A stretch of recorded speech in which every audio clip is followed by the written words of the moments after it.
Hello, and welcome to the Digital Workspace Works podcast. I'm Ryan Purvis, your host, supported by our producer Heather Bicknell.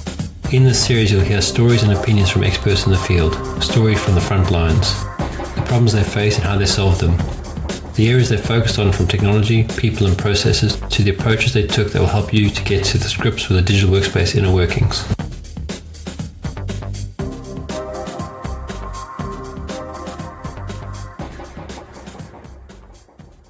How was your week so far? How are you doing? We're packing, so it's busy. Yeah, I bet. So we've packed. I've packed 2 bags. Well, I had one backpack packed a while ago, and I'm on my 3rd bag, and that's about 5 kilos overweight. So I need to cut that down. Most of it's books, so I'm going to have to take some books out. Unfortunately, they're old books, so we want to keep them because they're almost not family heirlooms, but they're really good kids' books, and they're quite valuable in many ways. So that's the fun at the moment, and then just trying to organize the logistics of moving. It's nice going that side because everything's set up, but it's still the closing off of loose ends on this side, and technology is helping a lot. Being able to cancel things through apps as opposed to phone calls and sending in silly forms and stuff like that makes a big difference. Yeah, I remember when the airlines came out with their mobile apps, and that was such a better experience than having your pass on your phone and managing all of that.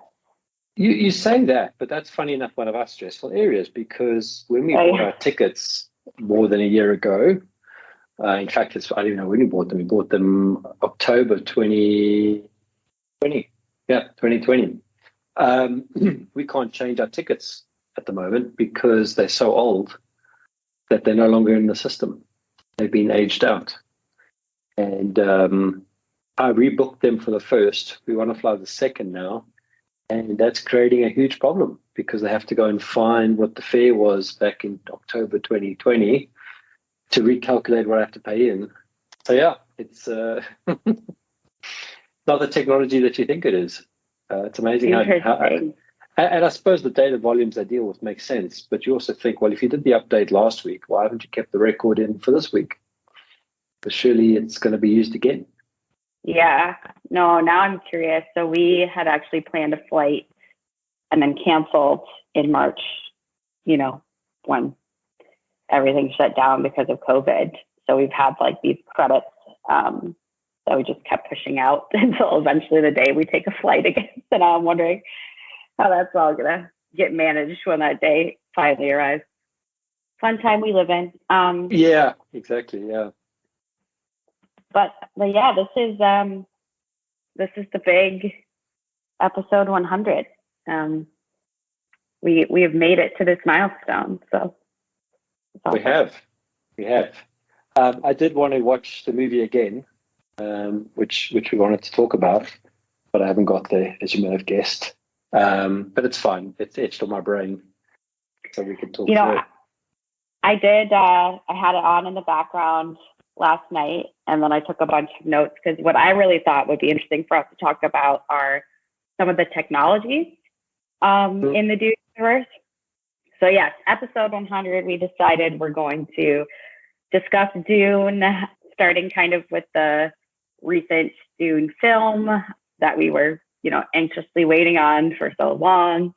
And then I thought we could dig into some of the unique and creative applications of technology and kind of what technology means in the Dune universe. But yeah, I'd love to hear. I know it took you a while to get your hands on it. So what was your impression of the new Dune film? Well, maybe first let's talk about that. So the first thing is I had to pay for it. I paid about £16 to watch it on Apple TV, only to have it a week later. And that was a rental, only for it a week later to become an own. I could buy it for £16. So I was a little bit irritated by that. But I thought the movie was really good.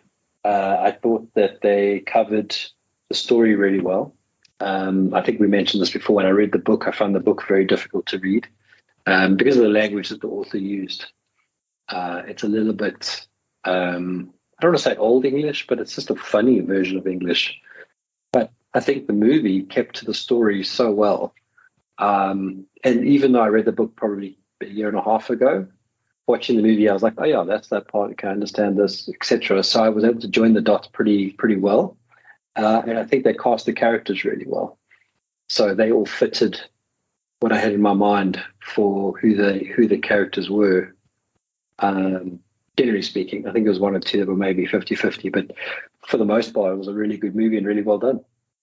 Yeah, no, I completely agree. I think the decision to split it into two movies was the right call. But for the most part, I think you're right. It's pretty spot on, especially with, all the major plot elements are pretty much captured there. So, yeah, I think they did a great job, and I'm excited to watch the sequel when it comes out.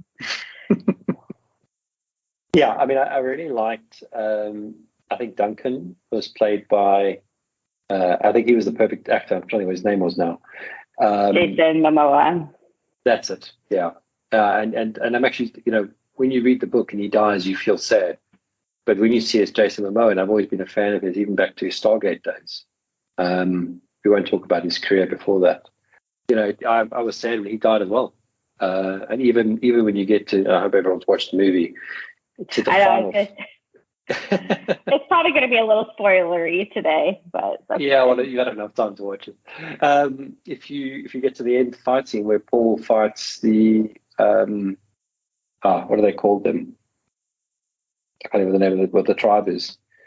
Even that, the Fremen, yeah, even that was perfectly tied back to the book, and you had the same emotions of him, coming through and beating himself, because that's really what he. I mean, yes, obviously fight the warrior and kill the warrior, but he had to beat himself too, and that was, that was also very well acted. Yeah, no, I thought Timothée Chalamet was a good version of Paul. I still don't really buy those actors. I love the actors who played his parents, but I have a hard time buying them as, I don't know, for some reason, his parents. They're like not old enough. I don't know. There's not enough distance between the real actors, and that like breaks my immersion. It's almost a space travel. Dilations. Yeah. That's how I justified in my head. So yeah, you want to talk about some of the tech, and I can give some of a unique background to why this is so special in the Dune universe. Yeah, so I think the shields were interesting, the personal shields, because when you watch the movie or read the book, so they talk about fighting with swords. It's not very clear in the book to why they're fighting in swords for a while. Yeah. And then when you look at them fighting in sort of the first third of the movie, and you see that the shield can deflect against a fired weapon versus a slow moving weapon, and that's where the swords come in, and they're able, and they show how they get through the shield. I thought that was quite an interesting depiction of what technology could be available. So two things there. I think there's this backdrop to the whole Dune universe that many centuries in the past, humans had their big war with machines, with AI. So AI, computers, like digital stuff doesn't really exist in the Dune universe because that's all been banned after that, revolution, uprising that happened, in the distant past. So that's kind of an interesting backdrop to the technology in the setting of the Dune book. And then the shield you're describing, something that I pulled out more in my research. So there's like this gravitational effect. It's kind of not explained in detail, but it's what's behind those four shields that the fighters wear that don't allow fast movement in, where you have to do like a slow, deliberate movement to pierce the shield. It's behind the Holtzman drive, which is the technology that lets space travel happen. And then the suspenders, which are the what the Baron Harkonnen wears, the technology that allows him to be suspended, but it can also just suspend other heavy things. and then glow globes, which are one of my, I guess, I don't know if there's like a technology from the Dune universe that I'd love to have in my home. It's the glow globe. It's basically just their version of a light, but it floats around and can follow you and stuff, which, you know, is just kind of neat. So, but yeah, I didn't know there was this whole principle, I suppose, behind that whole group of Dune technologies. Yeah, you mustn't forget the thumper. Yeah, that's a good one. The thumper that creates the rhythmic pounding so that the sandworm is attracted to it. Yeah, I found that was also quite good with the music, because the music almost also worked with the landscapes and the worms as well. I mean, throughout the movie, I kept wanting to go back and get Dune 2 the game and install it to play it again, because it does bring, you know, one of the nice things about the book is it's so well conceived with the different houses and the I want to say the politics of it, but there's this thing that you want to get involved and play your own strategy to see how you do. Because it is very strategic. Was that your original exposure to Dune? Was through the video game? Yeah, I can't remember timeline-wise if it was before or after Command and Conquer. I think it was before Command and Conquer. And I remember getting Dune 2 and playing that. And it was quite a big thing and it was, I mean, those are your 2D real-time strategy games. And you could pick Harkonnens or what's the blue team? Atreides? No? Atreides? Atreides, that's it. Then you have the green team, or greenhouse. And then you have the Freemans. And then you could have the Freemans that would be like a power. You'd get a certain amount of them that can help you. And they're the only ones that get across the desert without being eaten by the worms. And then, of course, you're mining for spice the whole time. And I thought also how they brought the effects of spice in to be quite a good thing as well, because that was never really clear to me in the book. Is it like cocaine or is it something else? And it just ties back again to what we know as economics, supply and demand. So yeah, I think they did a good job with it. Yeah, watching it. This was my third watch through last night, and the music really stood out to me. It's just so moody, and it fits so well, I think, with Paul's arc. And then you're right, the depictions of the spice, like one scene that really, caught my attention. You know, it's fun watching things like when there's so much care and detail and love put into a film, and you can keep watching it and pick out just the moments and think about all the work behind creating that moment. So one of them was in the still tent. So when Jessica and Paul are running after the Harkonnens have attacked, the palace they were living in, and they're on the run, they're hiding in the sand in a still tent, which is this Fremen technology that is a tent that gets buried in the sand, and then the tent catches your sweat and, make sure that moisture isn't coming out and reclaims the water. But there's moments in there where like the camera zooms in on it shows the moisture moving through tubes in the tent, and Paul has a glow globe out and the spice is like twinkling around the glow globe. So I don't know, I thought that was like a nice, it showed some of the technology from the Dune universe, but it was also just a really subtle way. Like, if you're a Dune fan, that's kind of all that's happening in the background as well. Yeah, it's actually another piece of technology we didn't talk about, which is the moisture capturing suits that they wear, and how that's important and water is the lifeblood, the really valuable thing. So the Freemans don't see the spice as valuable, but they see the water as the most valuable thing. And even when Paul kills the Challenger, they drain all his blood for the liquid, because that's the important, cultural thing. Yeah, no, the still suits. I think if I could own a piece of technology from the Dune universe, this would be up there for me. This suit that's been developed that is basically like putting a tight-fitting suit over yourself so that you only lose a thimble full of water a day, is what they say. But yeah, I mean, it's a crucial bit of technology to allow them to live in this hot, unrelenting desert with no moisture, and obviously a crucial part of the Dune films. One thing that I like about the technologies in this universe, I feel like they're so it's a combination of sci-fi and this. It's a different version of sci-fi because you have this backdrop of it's not digital, it's not computers, it's not AI, which is where a lot of high sci-fi or more scientific versions tend to go. But because that doesn't exist here, you have more creative depictions of things like still suits. Yeah, no, exactly. It's also interesting how it's a lot of futuristic shows always show, huge technology advances. And you don't see much of that in this, as you say. But also what you do see is a general level of basics that they all have. They all have the same level, it doesn't matter which house they're on. They've all got starships, they've all got, they all work inside an empire.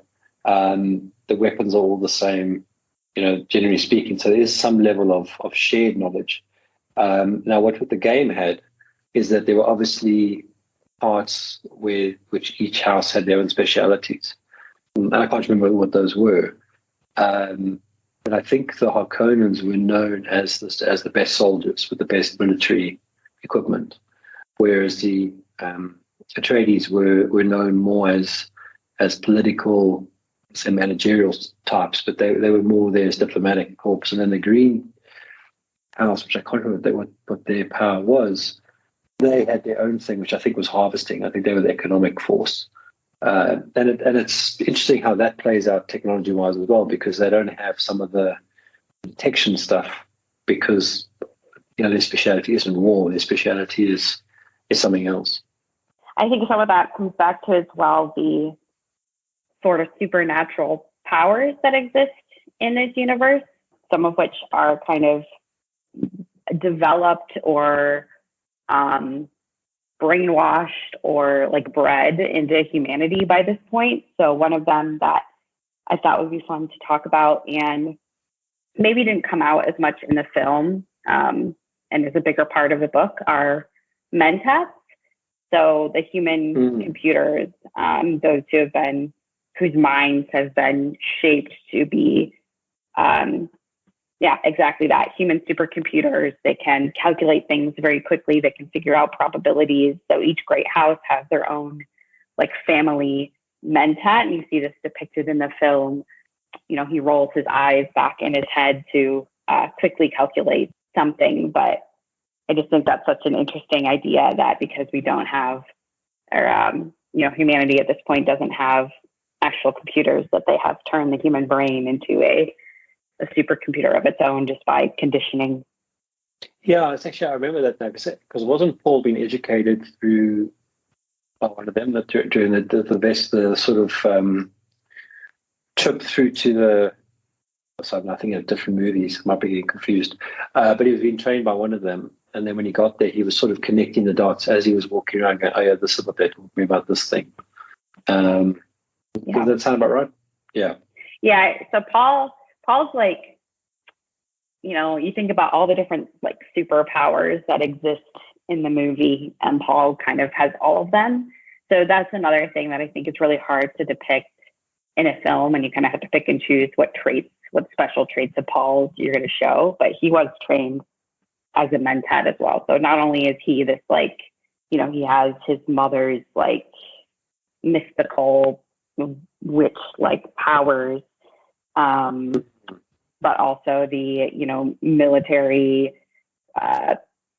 the training from Duncan, Idaho, from his father, and then the supercomputer ability of the mentats as well. So he's just like, the combination of all of the human technologies that exist in the universe, most of them anyway. Do you know when the second movie is coming out? I don't. It might be next year, or the year after. Not soon enough. It can't be soon enough, but yeah, I think we still are waiting a little bit. Or, I don't actually, now I'm curious. But yeah, I'm hoping it's soon. I guess the other thing I know is that they're already planning for Dune Messiah as well, which is the Dune sequel, which I've read about like a third of. I'm still working my way through it. But that one, the directors talked about waiting until Timothy Chalamet is older, because Paul is older when Dune Messiah happens. So I think really cool if they got through another book in the series. Yeah, that's interesting because there's 7 books, I think, and there's a whole bunch there's Children of Dune as well, which is also a couple of books. I need to actually start reading them again now that the movie's out, so I know what the next one's going to be about. I guess there were a few more technologies I wanted to maybe call out as interesting or unique to this universe, kind of runners up here. So one are the ornithopters. So they're like helicopter vehicles that have different kind of wings. Sorry, it's an interesting contraption, that. Especially when he crashes and he's able to fly on one wing, which makes no sense physically.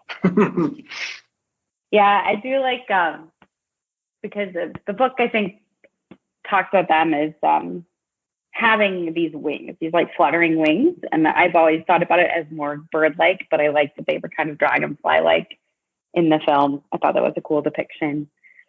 Oh, I always thought they were dragonfly-like. I think even in the book they're dragonfly. Oh, but you see, that could be the computer game, because in the computer game they look like dragonflies.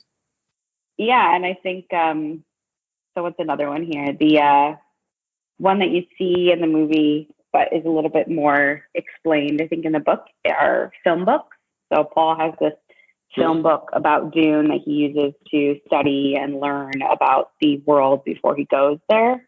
And it has this, so one, it has like the projections of, and the audio of like, teaching him about Dune, and you learn about Arrakis through, watching Paul absorb the film book. But it also has it's called a mnemonic pulse. So instead of like a mnemonic device, like having an acronym that would help you when you're studying remember something, it's this like pulse that serves that need to recall information. So I just think film books would be another cool thing to be brought to our universe. I'd love to be a film book collector. I remember the film book, but I don't remember the pulse piece. And that does tie into some brain therapy research where alpha, beta, and theta waves are used. And I don't remember which one does what, but one of them is to help you train your brain to remember things. Interesting. A friend of mine was studying for an exam, and she went to a lady. I went to her as well. And you used to put electrodes on your head, and then you used to play games. And you use your thought patterns to move the ball around on the screen. And it was supposed to help you. All I remember is I used to come back totally exhausted after doing it. Yeah, I think it's interesting to think about whether the technologies kind of proposed could work in today's world, if they actually have any sort of scientific substance to them, or if they're just kind of creative. That is kind of interesting to think about. Well, something that always fascinates me about science fiction, that's probably why I read so much of it, is people that are writing these books are thinking ahead to what is possible. And if you think about some of the stuff like Conan Doyle or Asimov, or any of those guys that were writing books in the 40s and the 50s, where the technology was what it was, and they were conceiving things that we actually use today in some respects. You look at the original Star Trek episodes, and things that they talk about there we have already, things that we don't have as well, of course. It's just it's one of the things that what I find fascinating, because you've got to conceive the whole world and the usage of this thing. Like I can't wait for holographic screens. I can't wait for a Neuralink. Because I just think that will accelerate things drastically. I do need to run, so maybe we need to tie up. Yeah, no, completely agree with your thoughts there. So, yeah, we can tie up here. Happy episode 100. This was fun talking about Dune. Yep, You as well. All Thanks, right. Heather. Have a good rest of your day. Okay. You too. Bye. Cheers, bye. Thank you for listening to today's episode. Heather Bicknell is our producer and editor. Thank you, Heather, for your hard work on this episode. Please subscribe to the series and rate us on iTunes or the Google Play Store. Follow us on Twitter @the DWW Podcast. The show notes and transcripts will be available on the website www.digitalworkspace.works. Please also visit our website www.digitalworkspace.works and subscribe to our newsletter. And lastly, if you found this episode useful, please share with your friends or colleagues.